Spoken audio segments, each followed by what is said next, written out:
India news channel हक की आवाज। पैराडाइज फंक्शन पैलेस महबूब नगर।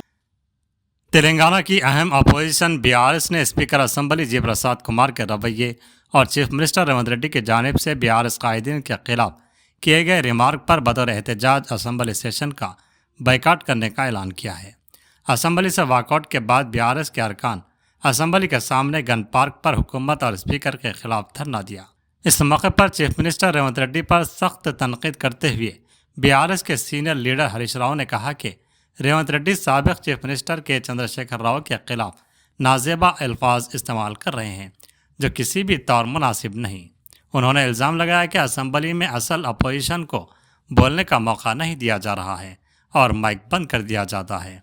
स्पीकर न सिर्फ चीफ मिनिस्टर पर तनकीद से रोक रहे हैं बल्कि ऑनलाइन रिकॉर्ड ये भी कह चुके हैं कि अगर चीफ मिनिस्टर के खिलाफ बात की गई तो माइक काट दिया जाएगा।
కానీ రేవంత్ రెడ్డి గారు ఎంతసేపు ఎదుటి వాళ్ళ మీద బాడీ షేమింగ్, నువ్వు పొడుగెక్కున్నావు, నువ్వు అద్దాలు పెట్టుకున్నావు, ఏంది చిల్లర మాటలు, నువ్వు ముఖ్యమంత్రివా ఏమన్నా స్ట్రీట్ రౌడీవా?